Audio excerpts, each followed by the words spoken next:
Армысыздар, жібек жол арнасы кешкі жаңалықтар легімен таныстырады. Студияда Айдана Сүйенбай, сорда аудармада Жансұлу Ерланқызы.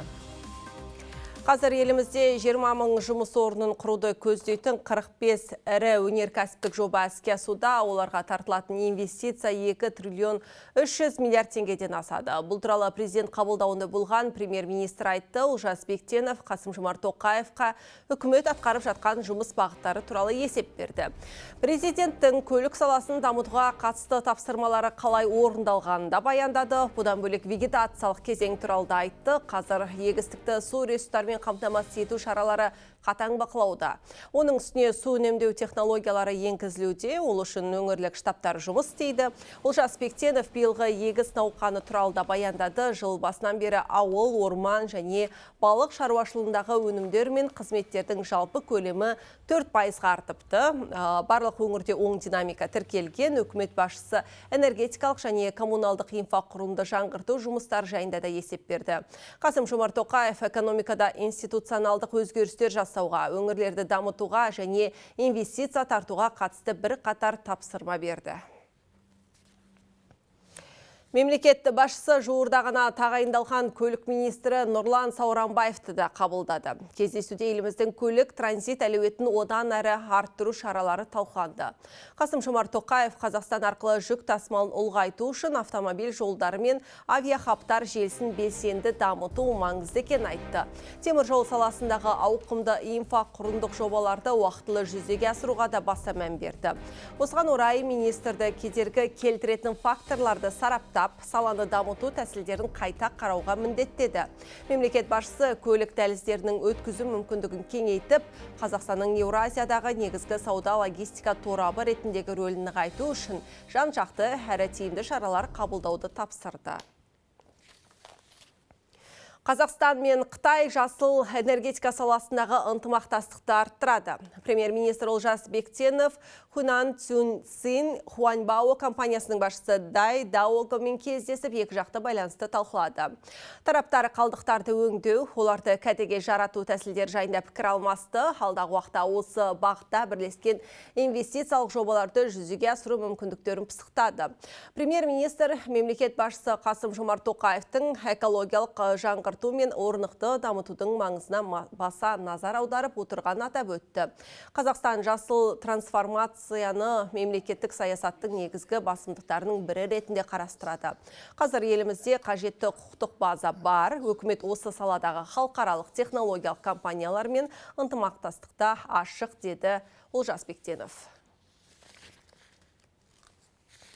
Өңдеу демекші, елімізде 50 миллиард тоннадай қоқыс жиналып қалған, соны толық кәдеге жарата алмай отырмыз. Рас, қоқыс пен қалдықты тауарға айналдырып, тіпті энергия өндіріп жатқандар да бар, бірақ көбі қолдау таппай жұмысты тоқтатуға мәжбүр. Бүгін осы мәселе жаңартылатын энергияға және қалдықтарды қайта өңдеуге арналған форумда талқылады. Шетелдік сарапшылардың пікірін әріптесім Алтынбек Әметті тыңдап қайтты. Елімізде жыл сайын 4,5 миллион тонна қоқыс жиналады. Былтыр соның 30%-ын қайта өңдеу жоспарланған еді. Бірақ іс жүзінде көрсеткіш 25%-дан аспай тұр. Енді жауапты министрлік осы олқылықтың орнын толтыру үшін 316 миллиард теңгеге 67 зауыт салмақ. Большая программа поддержки. Еліміздің 20 өңірінен жоспарлы көрсеткішке 7 өңір қол жеткізбеді. Жобаларды іске асыру қайта өңдеу қуатын жылына 1 миллионнан астам тонна арттыруға мүмкіндік береді. Құрылған зауыттар толық жүктелген жағдайда қайта өңдеу үлесі 40%-ға жетіп қалмақ. Бизнес үшін қоқыс өңдеу әлі де тиімсіз, сондықтан үкімет қоқыс шығару тарифін қайта қарап жатыр. Қазірдің өзінде 15-тен аса қала мен 21 ауданда төлем өзгерген. Мәселен, Астанада бұған дейін бір адам айына 390 теңге төлесе, енді 637 теңгеге шығындалады. Ал жер үйде тұратындар 679 теңге төлеуі керек. Осы тұрғыда цифрландыру жұмыстары мықтап қолға алынған. Шетелдік сарапшылардың айтуынша, өңдеу ісі ілгерілегенше мемлекет қолдауды күшейте беру керек. Кей елдердің халқы қоқыс жәшіктерді коммуналдық қызметкерлер келгенше тып-типыл етеді. Өйткені арнайы орындарға өткізсеңіз, қоқыстан да пайда табуға болады. Ал Қазақстан полигондарында жыл сайын 60 миллиард теңге көміледі. Бұл қаржы тұрмыстық қалдықтарын қайта өңдеуге болатын көлеміне тең. Яғни керексіз зат демей кәдеге асырса, экологияға да, экономикаға да пайдасы зор. Кәдеге асыруын асырамыз ау, бірақ қоқыс өңдейтіндер шикізат таппай жүр. Өйткені үлкен полигондарда қатты қалдықтармен бірге гигиеналық заттар да жатады. Яғни сұрыпталмайды. Осы тұста оңтүстік кореялықтардан үйренеріміз көп. Заманауи технологияның арқасында кез келген затты екіншіден оп-оңай айыруға болады екен. Что мы хотел вам предлагать, что Біздің құрылғы пластиктердің құрамына дейін зерттей алады, яғни сапасына баға береміз. Кей қалдықтар қоспаны қажет етуі мүмкін, оны шикізат ретінде дұрыс қолданбау ақауларға алып келеді. Кейінгі 2 жылда елде 7 қоқыс полигоны ашылды, ал 100-ге жуығын салу туралы жоспар тек қағаз бетінде қалған. Жалпы қазір елімізде 3000-дай полигон бар, бірақ көбі толып кеткен. Соның кесірінен рұқсат етілмеген жерге қоқыс төгу әдеті белең алып барады. Былтырдың өзінде осындай 5000 орын анықталды. Алтынбек Амит, Төлеген Бейсенбаев, Жібек жолы. Мемлекеттік кеңесші Ерлан Қарин этносаралық келісімді нығайту мәселелеріне арналған республикалық жиын өткізді. Басқосуға президент әкімшілігі құрылымдық бөлімшелерінің басшылары, орталық мемлекеттік органдардың өкілдері, сондай-ақ Қостанай мен Шығыс Қазақстан облыстарының әкімдері қатысты. Жиында этносаралық қатынас саласындағы өзекті мәселелер және ақпараттық түсіндіру жұмыстарын жетілдіру шаралары қарастырылды. Ерлан Қарин заң және тәртіп қағидатының іс жүзінде орындалуына, сонымен қатар аймақтардағы қоғамдық келісімді қамтамасыз етудің бірыңғай тәсілін әзірлеу мәселесіне айрықша назар аударды. Мемлекеттік кеңесші ішкі саясаттағы негізгі мәселелерге қатысты құзырлы органдардың жұмысын үнемі проактивті режимде үйлестіріп отыру қажеттігіне айрықша тоқталды. Жиын соңында мемлекеттік органдар мен аймақ әкімдеріне қоғамдық саяси тұрақтылықты нығайтуға қатысты нақты тапсырмалар берілді. Алматыда ірі көлемде пара алу және беру фактісі бойынша 3 адам ұсталды. Тергеу дерегінше бірінші кредиттік бюро басшылығы өз мүддесі үшін еңбек ресурстарын дамыту орталығының басшылығына жүйелі түрде пара беріп отырған. Күдіктілер 75 мың ақш долларын беру кезінде қолға түсті. Тергеу барысында олардың тұрғылықты жерінен 370 мың доллар мен 4,5 миллион теңге табылып тәркіленді. Айта кетейік, күдіктілер қатарында еңбек және халықты әлеуметтік қорғау вице-министрі болған Ахмади Сарбасов, бірінші кредиттік бюроның бас директоры Руслан Омаров пен бұрынғы денсаулық сақтау және әлеуметтік даму вице-министрі Дәулет Арғандықовта бар. Сот үкімімен үшеуі де 2 айға қамауға алынды. Тергеу жалғасуда.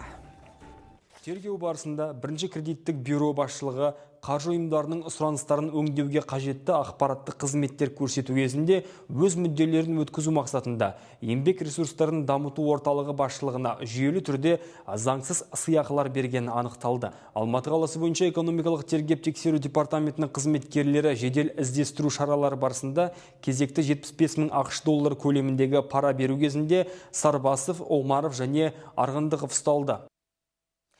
Жалғастырамыз. Жыл басынан бері 3 мыңнан астам адам өрт қауіпсіздігін сақтамаған үшін әкімшілік жауапкершілікке тартылған. Оларға салынған айыппұлдың сомасы 52 миллион теңгеден асқан. Әсіресе үй маңында немесе саяжайда өрт сөндіруге қажетті құрал жабдық болмаса, от жағуға мүлдем тыйым салынады. Мұны мамандар ескертеді, өйткені бір ғана ұшқын бүтін бір орман алқабын күлге айналдыру мүмкін. Әріптесім Ағдариға жалғастырсын. Ауа райының аптабымен адам әрекетінен болатын өрт қаупі жаз сайын қайталанатын мәселе. Биыл жыл басынан бері 261 орман, 16 дала өрті мен 1357 жану дерегі тіркелген. Жалпы 27 мың гектар аумақты шарпыған тілсіз жаудың көбі елді мекендерге жақын маңда тұтанған. Сондықтан мамандар қазір ауыл аймақты қызыл жалыннан қорғау үшін ауыл құтқарушылары ведомстволық бағдарламасын бастапты. Ауылдық аудандарды қорғау деңгейін арттыру мақсатында ауыл құтқарушылары ведомстволық бағдарламасы іске асырылуда. Жаңа форматта қажетті техникамен, жабдықтармен және киім-кешекпен қамтамасыз етілген 11 өрт сөндіру бекеті ашылды. Төтенше жағдайлар министрлігі әкімдіктер құратын өрт сөндіру бекеттері үшін өрт техникасын беруде жүзеге асыруда. Апат айтып келмейді, алайда алдын ала дайын болғанның ұпайы әрқашан түгел болатыны белгілі. Сондықтан төтенше жағдай бола қалса, көмекке келетін техникаға тоқталсақ. Қазір ел аумағында 24 әуе кемесі тәулік бойғы кезекшілікке тартылып, орманды алқаптарды әуеден бақылап жүр. 26 орманшылықта 36 механикаландырылған күзет бекеті құрылды. Ал дала мен орманды аймақтарда алдын алу мақсатында төтенше жағдайлар министрлігі, полиция мен орман шаруашылығы қызметкерлерінен құрылған мобильді топтар жұмыс істеп жатыр. На сегодняшний день обеспечены на 50. Бүгінгі таңда орман өртін сөндіруге қажетті техниканың дайындығы норматив бойынша 56%. Дегенмен қазіргі уақытта орман шаруашылығына қажетті техниканы лизинг арқылы алу шарттары бекітілді. Биыл жыл соңына дейін осы тетік арқылы өрт қаупі жоғары аймақтарда техниканың қамтылу деңгейін 95%-ға жеткізу жоспарланып отыр. Әрине бір жылдың ішінде бұл көрсеткішті 100%-ға жеткізу мүмкін емес, бірақ соған қарай нақты қадамдар жасалуда. Қауіпсіздік ережесі қаншама рет айтылып жатса да жадына сақтамаған мыңдаған азаматқа шара қолданылды. Рейд барысында 3000-нан астам адам әкімшілік жауапқа тартылып, салынған айыппұл сомасы 52 миллион теңгеден асқан. Осы орайда үй-жайдың маңы, саяжайдың сыртында да өрт сөндіруге қажет құрал жабдықтарыңыз болмаса, от тұтатпау керектігін мамандар еске салады. Мангал, грильница қолданатын кезде кемінде 2 килограмм өрт сөндіргіш болу керек, огнетушитель. Немесе 10 литр су болу керек. Одан кейін сол құрылғыларды орнатып пайдаланатын кезде ғимараттан 10 метр қашықтықта орнатылу керек. Өрт оқиғасы орын алса, Қазақстан Республикасының әкімшілік құқық бұзушылық кодексіне сәйкес қандай да бір өрт қауіпсіздігі талаптарын бұзған үшін 410 бабына сәйкес жеке тұлғаларға ескерту немесе 5 айлық есептік көрсеткіш айыппұл қарастырылған. Өрттің бір ұшқыны мыңдаған гектар орманды жалын қорап жойып жібереді. Сондықтан қарапайым қауіпсіздік ережесін сақтау мамандардың ғана емес, мұна сізбен біздің де міндетіміз. Құрғақ шөпке от жақпаңыз, сіріңкемен темекіні сөндірмей тастамаңыз. Балаларды қараусыз қалдырмаңыз. Ал төтенше жағдай туындаса бірден 101 немесе 112 нөміріне хабар беріңіз. Ақтариға Мұқаддас, Нұрали Құдайберген, Жібек жолы. Астанада Азиядағы өзара іс-қимыл және сенім шаралары жөніндегі кеңес хатшылығының жаңа штаб пәтердің ашылуы Қазақстан идеялардың әлемде кеңінен қолдау тапқанының айғағы. Сарапшылар осындай пікір білдіруде, ал біздің түсірілім тобымыз жаңа кеңсенің есігін алғашқылардың бірі болып ашты. Дипломатия шаңырағына әріптесім Асылбек Тойбек барып қайтты. Азиядағы өзара іс-қимыл және сенім шаралары жөніндегі кеңестің соңғы жылдары халықаралық аренада беделі артып келеді. Ол Біріккен ұлттар ұйымының қолдауымен Қазақстанның бастамасымен құрылған. Штаб пәтері батыста емес, Азияның жүрегінде, яғни Астанада орналасқан. Күні кеше мына су жаңа ғимаратты президенттің өзі ашып берді. Азия елдерінің бекем озбыршылығын осы штаб пәттерден ақ көруге болады. Мәселен, мына конференциялдың ағаштан жасалған есігін Тәжікстан президенті Эмомали Рахмон сыйға тартқан екен. Ал бұл конференц-зал, кеңестің барлық жиындары осы жерде өтеді. Президенттердің және басқа да басшылардың қатысуымен Азия елдеріндегі мәселелер осы залда талқыланады. Екінші қабатында солардың сөзін, спикерлердің сөзін аударатын аудармашылар отырады. Ал бұл шағын келіссөздерге арналған штаб ішіндегі бөлмелердің бірі. Мына жерде мен Бурабай көлі деп аталатын картинаны көріп тұрмын. Мұны штаб пәтерге белгілі суретші Гүлмира Телғазиева сыйға тартқан екен. Ал мына бөлмені бауырлас Әзербайжан мемлекеті өздерінің стилінде рәсімдеп берген. Мұнда штабтағы өткізілетін ең маңызды екі жақты кездесулерде ұйымдастырылады. Ал бұл штаб пәтердің мұражайы. Құрылғаннан бері президенттер мен парламент төрағалары сыйға тартқан жәдігерлер осында сақтаулы. Ал мына мүсіншені, қоладан жасалған алтынмен жалатылған мүсіншені осы штаб пәтері ашылғанда Корея Республикасы сыйға тартқан. Біз Ташкентте жүрген жоқпыз. Бұл Өзбекстан президенті Шавкат Мирзиёев штаб пәтердің ауласына осындай демалып, көлеңкеде отыруға арналған орын салып берген екен. Жалпы ұйым алғаш құрылғанда оның болашағына күмәнмен қарағандар көп болған. Алайда өзінің маңыздылығын дәлелдеді. 2022 жылы Қазақстан президенті Қасым-Жомарт Тоқаев Азиядағы өзара іс-қимыл және сенім шаралар жөніндегі кеңесті халықаралық ұйымға айналдыруды ұсынды. Өйткені қазіргі кезде диалог алаңы ретінде мақсат міндетін жүзеге асырып жатыр. Егер халықаралық статус берілсе, бұл өзгеріс ұйымның саяси салмағын арттырып, оның шешімдерін тиімдірек іске асыруға мүмкіндік береді. Сонымен қатар тек алпауыт елдер ғана емес, дамушы елдердің әлемдік мәселелерді шеше алатынын дәлелдейді.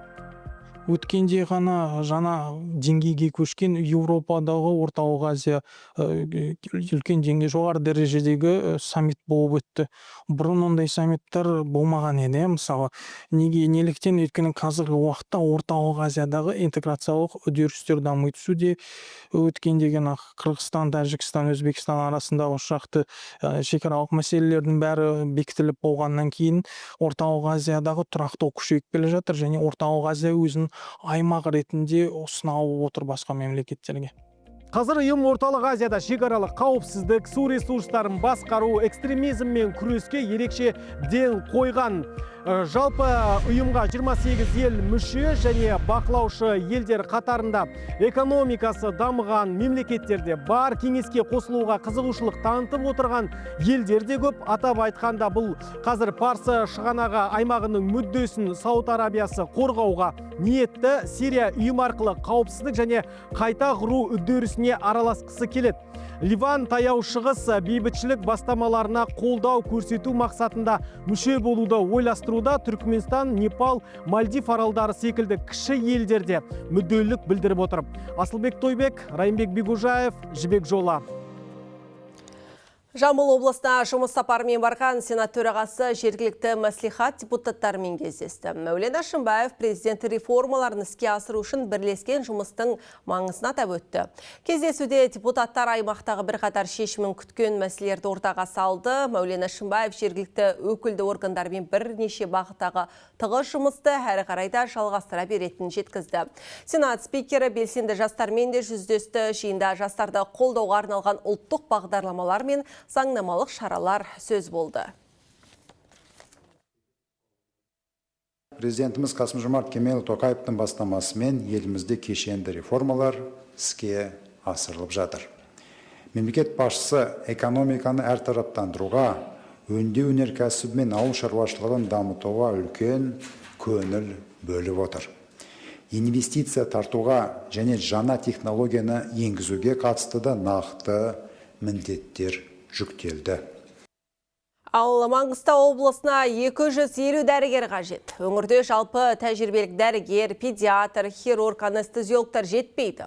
Осыған байланысты биыл аймақта медицина қызметкерлеріне арналған 50 пәтер сатып алынбақ. Ал жуырда Маңғыстау облысының Мұнайлы ауданында көпбейінді аурухана ашылды. 200 мыңға жуық адам тұратын елді мекенде мұндай емдеу мекемесі алғаш рет салынды. Ауруханада операция залдары, терапия, перзентхана, балалар бөлімшесі және оңалту орталығы бар. Медициналық нысанға мәжіліс депутаттары да барды. Жергілікті мамандармен тілдесіп, өңірдің өзекті мәселелерін сұрап білді. Жалпы өңірде көпбейінді аурухана салу қажеттігі күн тәртібінен түспей келеді. Әлде шешілмей жатқан түйткілді мәселелер бар. Ақтау қаласының өзінде әлі дейін қалалық аурухана жоқ. Бұл да қажет дүние деп есептейміз, себебі қала өсіп бара жатыр. Яғни халыққа көрсетілетін қызмет те 2 есе өсу керек. Сондықтан бұл да бір шешу керек мәселе. Бұнымен де енді айналысатын боламыз. Жобасын жасақтау керек жергілікті билік. Бізде ең қажетті медициналық ұйымдардың тізімін жасақтаған болатынбыз. Оның ішінде бірінші ең бастысы мына Ақтау қаласында көпбейінді ауруханасын салу және де балаларға арналған облыстық көпбейінді ауруханасын салу болып табылады. Бізде жоспар бойынша 27 жылдың ішінде салып болуымыз керек. Потенциалды инвесторды тауып отырмыз. Қазір сол мекемемен келіссөздер жүргізіп жатыр. Жамбыл жеріне сапарлап барған депутаттар болса, Қырғызстанмен шекарадағы жаңадан салынып жатқан Бесағаш бақылау өткізу бекетінің құрылысымен танысты. Қазіргі таңда құрылыс жұмыстарының 70% аяқталған. Өткізу бекеті ашылған соң Қазақстан мен Қырғызстан арасындағы сауда саттық алыс-беріс артуға тиіс. Сондай-ақ екі ел арасындағы көлік-логистикалық инфрақұрылым да дами түседі.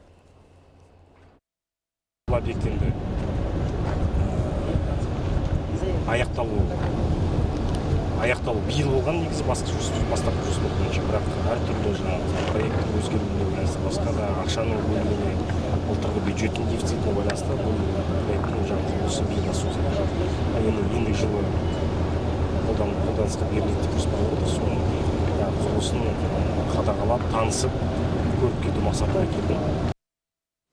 Түркістан облысында 51 мың гектар жер мемлекеттің меншігіне қайтарылды. Жыл соңына дейін тағы 110 мың гектар жайылымды қайтару жоспарда.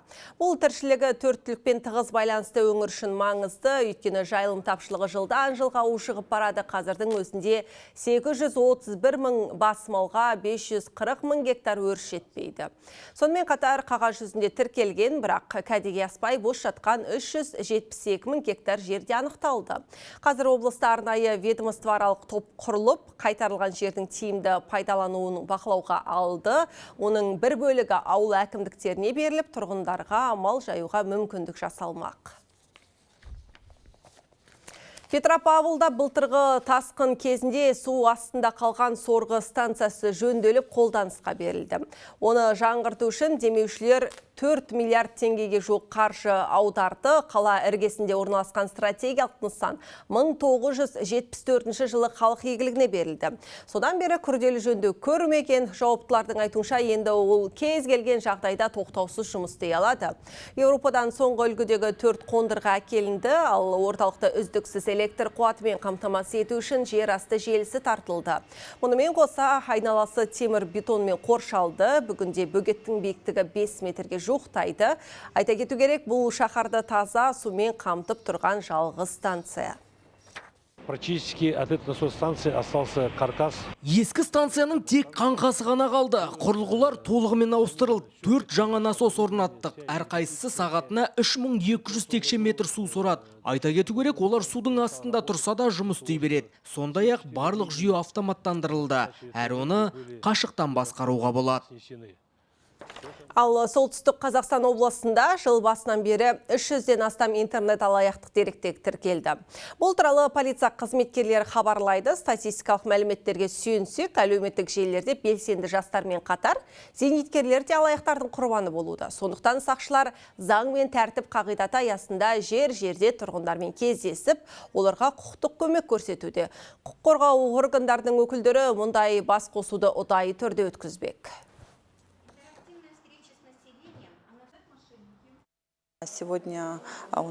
Бүгінгі күні көбіне интернет алаяқтардың құрығына егде жастағылар түседі. Яғни зейнеткерлер еш ойланбастан ақша аударып сан соғып қалып жатады. Сондықтан біз олармен кездесіп, түсіндіру жұмыстарын жүргізудеміз. Мұндай жиындар қылмыстың алдын алуға септеседі.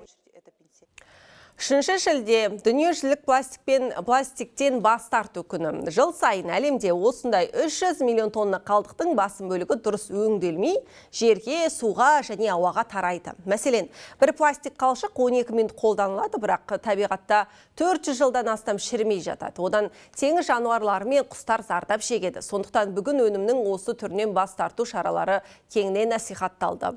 Елорданың Жасыл ел еңбек жасағы да пластиксіз бір күн науқанын өткізді. Как вы знаете, мегаполисы и города заполонил пластик. Мұның бәрі таза Қазақстан акциясы аясында өтіп жатыр. Өздеріңіз білетіндей, ірі қалалар мен мегаполистер пластикке толы. Біз қаламыздың таза әрі көрікті болуын, жастардың қоршаған орта тазалығын сақтап, табиғатқа жауапкершілікпен қарағанын қалаймыз. Сенбілік жасау, ағаш егу, саябақ ашу секілді экологиялық шараларда тұрақты түрде өткізіп келеміз. Астанада қалдықтарды қайта өңдеп, экологиялық таза бұйым шығаратын кәсіпорын жұмыс істейді. Ол пластик қалдықтарын сатып алып, орындықтар, балалар және спорт алаңдарын, қоқыс жәшіктерін жасап шығарады. Жаңа инновациялық шешім пластикалық ластануды азайтуға көмектеседі. Мәселен, бір орындық жасау үшін 5500 пластик пакет жұмсалады. Сондықтан қоқысты сұрыптап, өңдеуге жарамды материалдарды арнайы орындарға өткізген жөн дейді зауыт шеберлері. Мы его перерабатываем, дробим. Біз пластик қалдығын өңдеп, сақтап, құммен араластырамыз. Осы қоспаны пеште қыздырып, арнайы қалыптарға құйып, дайын өнімді қаланың саябақтары мен тұрғын үй алаңдарына орнатамыз. Пластик материалы ұзаққа шыдайды, құмда оңайлықпен бұзыла қоймайды. Сондықтан біздің бұйымдар құрылымы жағынан бетонға ұқсайды. Бұл ең алдымен қаламыздың экологиясына қосқан үлкен үлес. Өйткені біз шірімейтін, жылдар бойы топырақта жататын материалды қайта өңдеп, жаңа өмір сыйлаймыз. Тіпті кез келген өнімімізді қайта қабылдап, қайта өңдеуге дайынбыз. Алматыда 200-ден астам тұрғын таза бейсенбі экологиялық акциясына қатысты. Бұл жолы сенбілік Түрксіб аудандағы ең ірі демалыс орындардың бірі Желтоқсан саябағында өтті. Таңғы ауамен тыныстауға келген еріктілер тек табиғатты таза ұстауға үлес қосып қана қоймай, қоршаған ортаға деген қамқорлықтың үлгісін көрсетті. Шараға мемлекеттік мекемелер мен түрлі ұйымдардың қызметкерлері, жастар қатысты. Бұл саябақ бостан-босқа таңдалынып алынған жоқ. Түрксіб ауданындағы ең үлкен саябақтарының бірі. Және де осы аудан тұрғындары осы жерде кешкілік, таңғы кездерде өздері отбасылармен серуендеп, осы жерде көп уақыттарын өткізеді. Таза бейсенбі іс-шарамызға ауданымыздағы орналасқан барлық мемлекеттік ұйымдар, партиялық бірлестіктердің адамдары барлығы қатысып жатыр. Дәл осы таза бейсенбі акциясы Шымкентте де өтті. Бұл жолғы тазалық жұмыстары Еңбекші ауданының аумағында жалғасты. Сенбілікке жалпы 100-ге жуық азамат қатысып, көп қабатты тұрғын үй аулаларын тазалады. Өрт кезеңінің алдын алу мақсатында жол бойындағы қураған шөптерді орды. Суағарларды тазартты. Экологиялық акция жыл басынан бері 25-ші рет ұйымдастырылып отыр. Оған жалпы 2,5 мыңға жуық адам қатысқан. Ауқымды жұмыстар нәтижесінде қала аумағынан 23 тонна күл қоқыс шығарылды.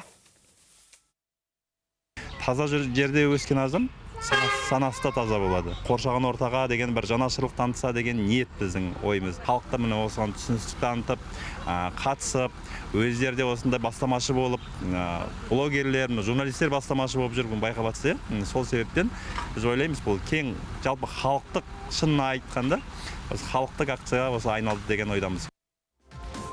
Ал бізде бүгінге осы жаңа уақыттың жаңалықтарын ертеңде өткізіп алмаңыздар.